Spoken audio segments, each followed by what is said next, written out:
말씀의 제목이 우리 모두 특별해요입니다. 여러분은 지금까지 사시면서 여러분 스스로를 어떻게 생각하며 사셨습니까? 오늘 예배드리는 이 공간에 우리가 어떤 존재로 하나님 앞에 예배를 드리고 계십니까? 오늘 이 재밌는 인형극을 통해서 누구도 주목하지 않았던 똥들조차도 하나님께서 그냥 버려두지 않으시고 필요에 따라서 거기에 적절하게 자기의 역할을 감당할 수 있는 길을 열어주셨는데, 하물며 저와 여러분, 우리 인간들을 얼마나 더 크고 아름답게 또 사랑하시는지를 우리는 알아야 됩니다. 여러분, 우리가 특별하다고 생각하는데 정말 특별하다고 생각하십니까? 한번 옆에 분들을 보면서 우리 성도님 아주 특별하신 분이십니다. 서로 한번 축복하겠습니다.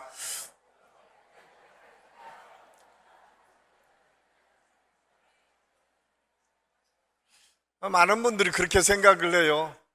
특별하다라고 하면 아주 잘생기거나 아니면 이 세상에서 지위가 아주 높거나 아니면 물질을 많이 갖고 있는 부자이거나 또는 연예인이냐 지적 수준이 높아서 모든 사람을 이끌어갈 만한 존경할 만한 사람들만이 특별하다고 생각하는 경우가 종종 있습니다. 그래서 표준 국어 대사전에는 특별하다라고 하는 것을 이렇게 표현했어요. 보통과 구별되게 다르다. 그러니까 보통 사람들과 다른 것을 특별하다라고 이야기를 하고 있습니다. 그럼에도 불구하고 하나님께서는 우리 한 사람 한 사람을 너무 특별하다라고 말씀하시는 말씀이 있는데, 사도 바울을 통해서 우리에게 주신 말씀입니다. 에베소서 2장 10절 말씀, 우리 한번 같이 세 번역으로 된 성경인데요, 같이 한번 읽겠습니다. 시작.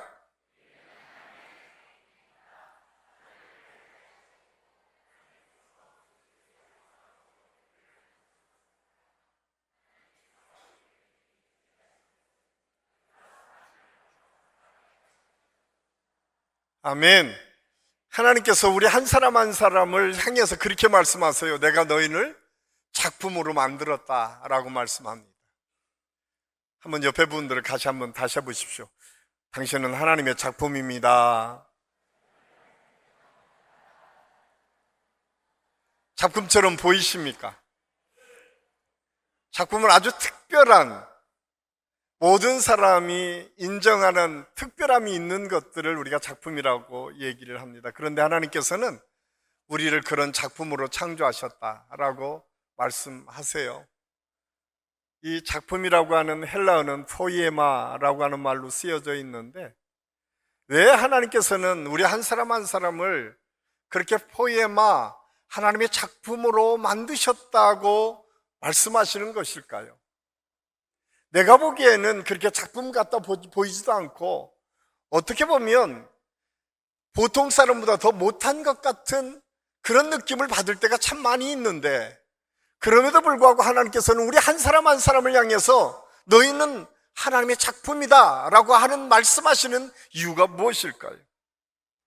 그 이유를 구약의 말씀에 보면, 구약 시편 143편 3절의 말씀 보면 하나님께서 행하신 일이라고 하는 표현을 사용하고 있는데, 이 히브리어는 마하세라고 하는 말로 쓰여져 있습니다.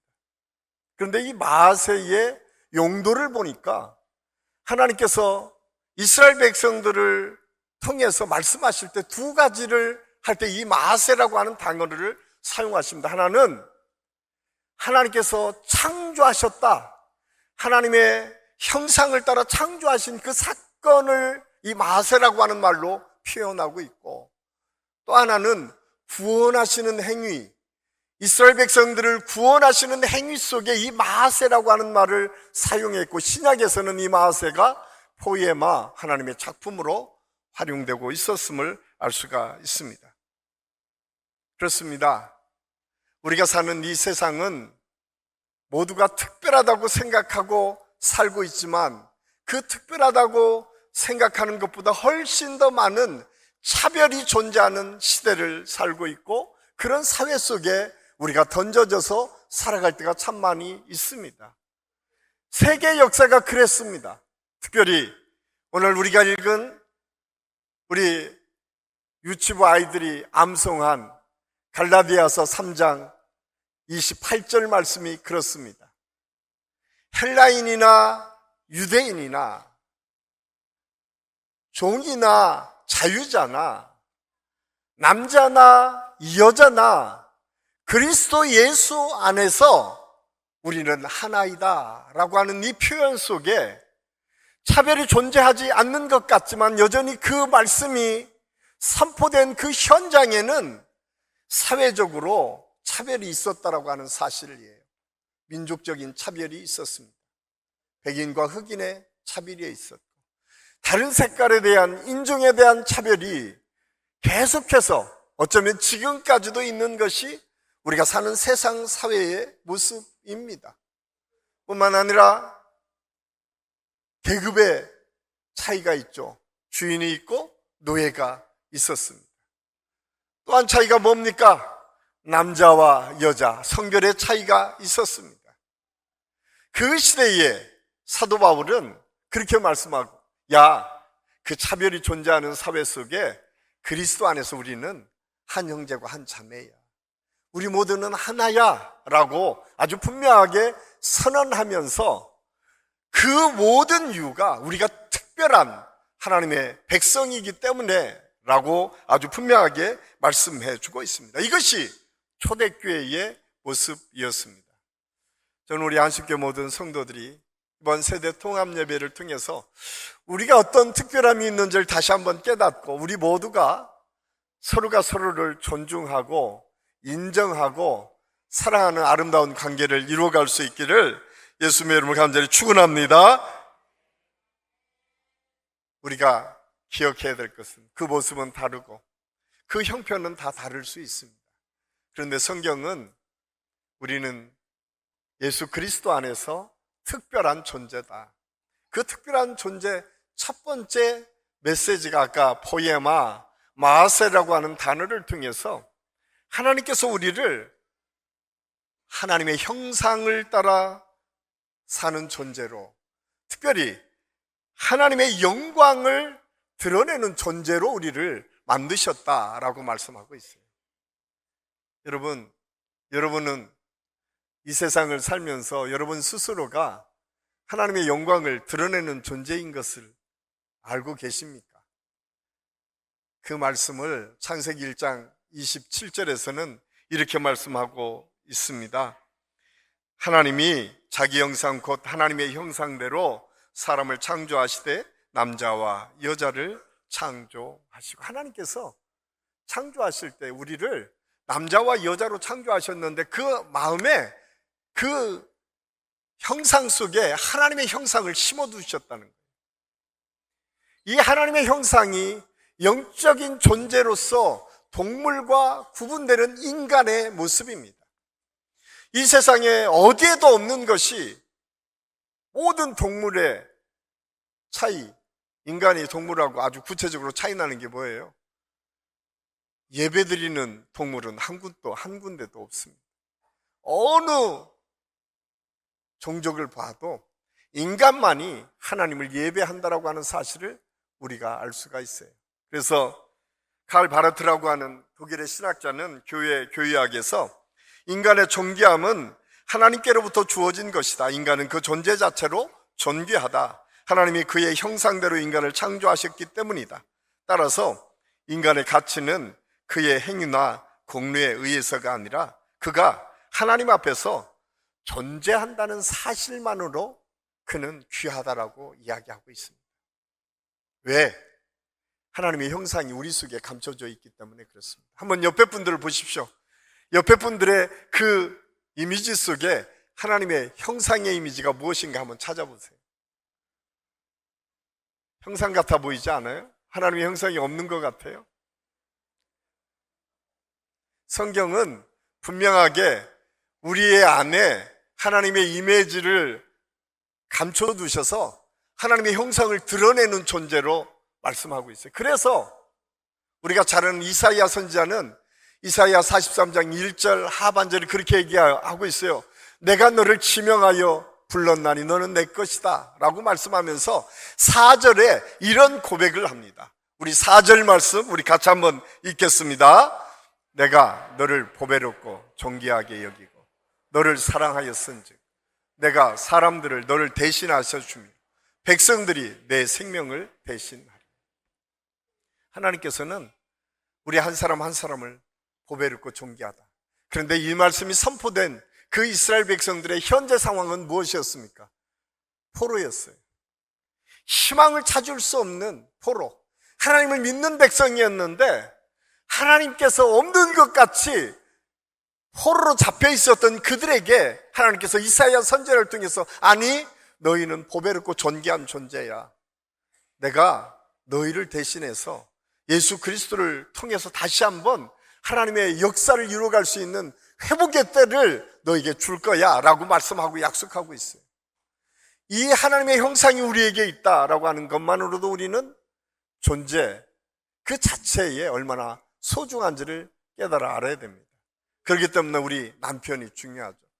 우리 아내가 소중한 거예요. 우리 부모님이, 우리 자식이, 특별히 옆에 있는 우리 성도들이 너무나 소중한 사람들입니다. 왜냐하면 하나님께서 하나밖에 없는 그 아들을 대신 주시고 그를 구원하신 그 무엇으로도 바꿀 수 없는 생명의 존귀함을 품고 있는 존재들이 믿음의 사람들이기 때문에 그렇습니다. 저는 그 믿음 위에 우리 성도들을 볼 때마다 서로 다른 것 때문에 서로 차별하고 비난하고 조롱하는 관계가 아니라 다른 것을 존중하고 또 존재 자체만으로도 하나님께서 인정한 그 사랑과 축복을 담아서 서로 격려하고 이루어가는 아름다운 관계를 이룰 수 있기를 예수님의 이름으로 간절히 축원합니다. 두 번째로 또한 알 수 있는 것이 하나님의 자녀가 되었다라고 하는 사실입니다. 이 세상에 여러분 수만 년의 인류 역사 속에 얼마나 많은 사람들이 이 땅에 왔다가 사라졌을까요? 그래서 성경은 우리의 인생을 들의 풀처럼 잠깐 있다 사라지는 존재로 표현하고 있습니다. 그래서 우리가 살아가는 이 시대는 어쩌면 잠깐 있다가 없어지는 것처럼 보여지는 그 사람들이지만 그럼에도 불구하고 하나님께서는 우리 한 사람 한 사람을 하나님의 자녀 삼아 주셨다. 그래서 요한복음 1장 12절 말씀에 보면 영접하는 자 곧 그 이름을 믿는 자들에게는 하나님의 자녀의 권세를 주셨다고 했는데 도대체 그러면 왜 사도 요한은 이 말씀을 하시면서 자녀의 권세라고 얘기했을까? 예수 믿는 것이 어떤 권세가 있기에 그런 권세를 주셨다고 말씀하셨을까? 그 말씀을 사도 바울은 로마서에서 이렇게 말씀하고 있어요. 우리 로마서 8장 16절, 17절 말씀 우리 같이 한번 읽겠습니다. 성령이 친히 우리 영과 더불어 우리가 하나님의 자녀인 것을 증언하시나니 자녀이면 또한 상속자 곧 하나님의 상속자요 그리스도와 함께한 상속자. 자녀의 권세는 먼저는 상속자라는 거예요. 하나님의 나라를 상속받고 하나님의 유업을 상속받고 또한 하나님의 능력을 상속받는 거죠. 하나님의 능력은 하나님께 이 세상을 다스려가는 능력을 상속받게 됩니다. 그것은 이 세상에 우리를 어렵게 하는 사단과 또한 우리를 어렵게 하는 마귀의 공격 앞에 우리가 승리할 수 있는 능력을 우리에게 힘있게 해주셨어요. 그래서 예수님께서 요한복음 16장 33절에서 너희가 이 세상에서 환난을 당하나 담대하라 내가 세상을 이겼다라고 성경은 말씀하고 있어요. 에베소 6장에서는 너희가 하나님의 전신갑주를 입으라고 말씀하고 있습니다. 우리의 싸움은 영적인 싸움인데 이 영적인 싸움을 승리할 수 있는 힘을 너에게 주었다라고 말씀하는데 그 힘이 무엇인가? 기도다라고 성경은 말씀하고 있어요. 하나님과 소통하고 하나님이 하나님께 요구했을 때마다 들어주시는 은혜, 그래서 히브리서 기자는 히브리서 4장 16절에 이렇게 말씀하고 있어요. 그러므로 우리는 긍휼하심을 받고 때를 따라 덮는 내대를 얻기 위하여 은혜의 보좌 앞에 담대히 나갈 수 있다라고 말씀하고 있어요.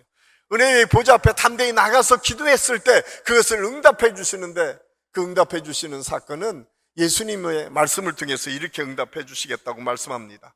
마태복음 7장 11절입니다. 우리 같이 한번 읽겠습니다. 너희가 악한 자라도 좋은 것으로 자식에게 줄 줄 알거든 하물며 하늘에 계신 너희 아버지께서 구하는 자에게 좋은 것으로 주시지 않겠다. 하나님께서 말씀하세요. 야, 악한 자라도 자기 자식에게는 좋은 걸 주려고 하는데 하물며 너희를 주시는 하나님께서 더 좋은 것으로 너에게 주시지 않겠느냐. 기도를 통해서 얻는 축복과 은혜가 우리에게 있습니다. 저는 우리 안식교 모든 성도들이 하나님의 권세인, 하나님의 유업을 상속으로 받는 것뿐만 아니라 기도를 통해서 사탄의 괴계를 물리치고 이 땅에 승리의 역사를 이루어갈 뿐만 아니라 우리의 필요가 채워지는 하나님의 능력을 날마다 경험할 수 있기를 예수님의 이름으로 간절히 축원합니다.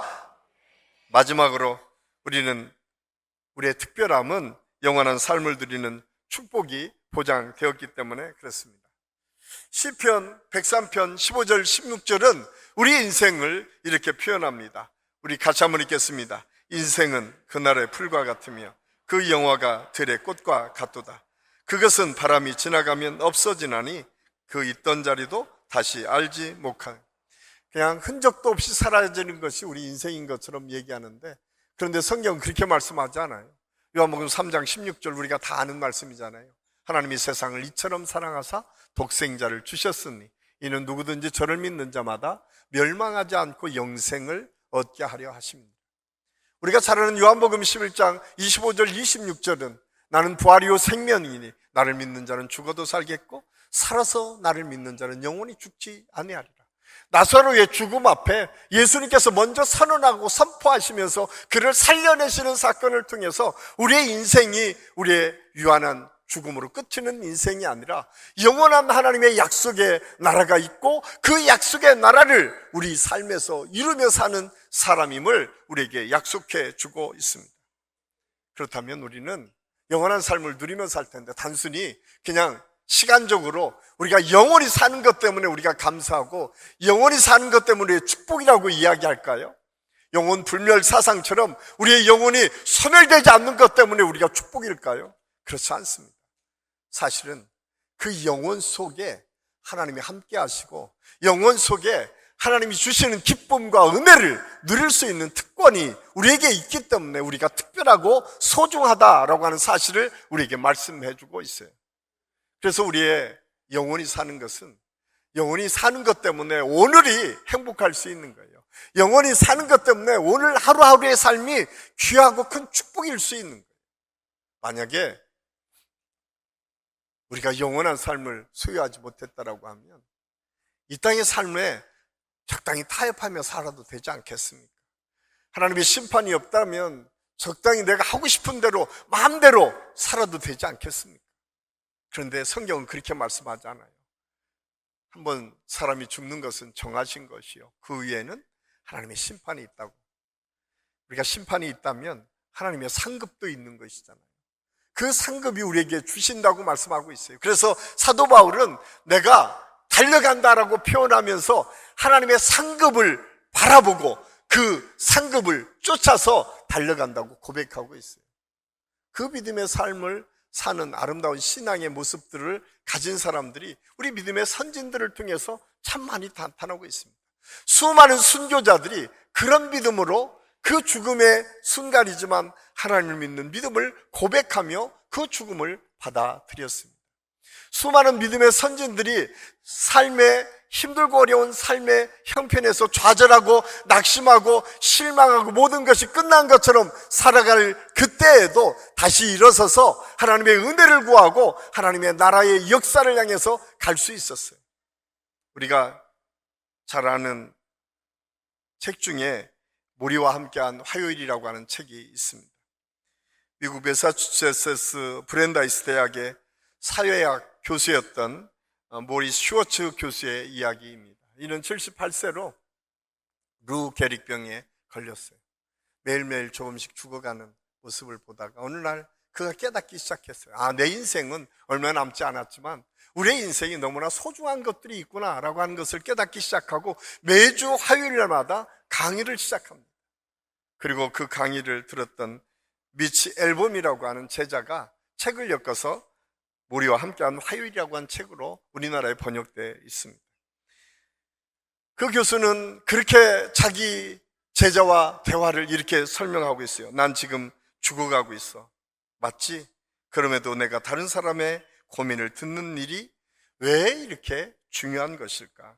내 고통과 아픈 마음으로 충분한데 내가 지금 이 루 게릭병에 걸려서 점점점 죽어가는 것, 이것으로만으로도 나는 충분히 고통스러운데 나는 왜 지금도 또 다른 사람에게 상담해주고 그들을 만나고 있는 이유가 무엇일까? 그는 그 이유를 이렇게 표현하고 있습니다. 타인에게 뭔가를 주는 것이야말로 내가 살아있다는 기분을 느끼게 해주거든. 타인에게 내가 뭔가 주는 것, 그게 내 존재 이유라는 거예요. 그러면서 자네에게 진정으로 만족을 주는 게 뭔지 아나? 자네가 줄 수 있는 것을 타인에게 주는 것이다.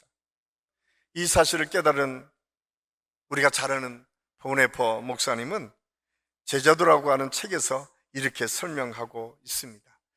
우리 같이 한번 읽을까요? 영원을 소망하며 사는 것은 예수 그리스도를 따르는 제자로서 현재의 삶을 진실하고 충실하게 사는 것이다. 이는 우리가 예수님의 가르침에 따라 살면서 영원한 생명을 바라보는 것이다. 영원한 생명을 바라보는 것, 그것은 지금 내게 주어진 시간을 충실하게 내게 주어진 이 환경 안에서 최선을 다해서 살아내는 것, 이것이 그리스도의 사랑을 이루어가는 것이다 라고 이야기합니다. 그 이유는 우리가 특별한 존재이기 때문에 그렇습니다. 영원을 산다라고 하는 것은 집 팔아서 이상한 곳에 가서 영원히 살 것을 기대하는 삶이 아니라 내게 주어진 그 현실을 직시하고 그 현실 안에서 그리스도의 제자처럼 예수 그리스도의 사랑을 실체적으로 보여주며 사는 것, 이것이 영혼을 사는 사람임을 오늘 성경은 우리에게 말씀해주고 있습니다. 저는 우리 한신교회 모든 성도들이 특별한 존재인 것을 깨닫고 이 세 가지 꼭 기억하십시오. 우리는 존재로서 인정받고 존중받고 사랑받아야 될 사람들입니다. 우리는 하나님의 은혜를 통해서 자녀의 권세를 받았는데 하나님께서 주시는 영적인 권위와 이 세상을 바꿔갈 수 있는 영적인 힘과 능력, 그리고 기도를 통해서 끊임없이 변화를 만들어갈 수 있는 힘과 능력을 주님께서 공급해 주시겠다는 자녀의 권세를 우리에게 주셨습니다.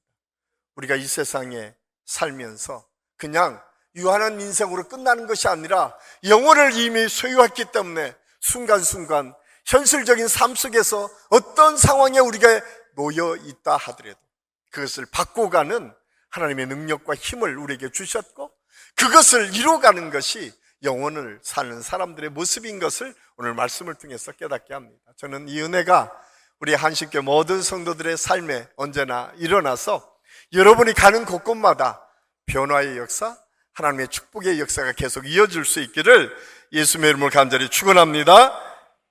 기도하겠습니다. 아버지 하나님, 은혜를 감사합니다. 오늘 거룩한 주일날 세대 통합 예배를 통해서 우리 모든 성도가 기쁨으로 하나님을 찬양하며 예배하며 하나님께 영광을 돌립니다. 이 예배 속에 임재하여 주시옵소서. 저들이 찬양하는 중에 저들이 하나님의 놀라우신 은혜와 역사를 기대하고 소망하며 하나님께 영광을 돌리는 모든 상황 안에서 우리가 먼저 하나님을 찬양하고 예배하게 하여 주시옵소서.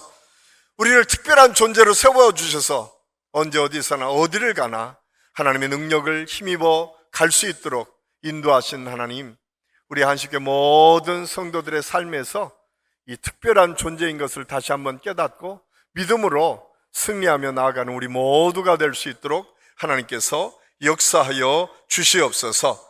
오늘도 우리 함께 하시는 주님을 찬양하며 예수님의 이름으로 감사드리며 기도하옵나이다. 아멘.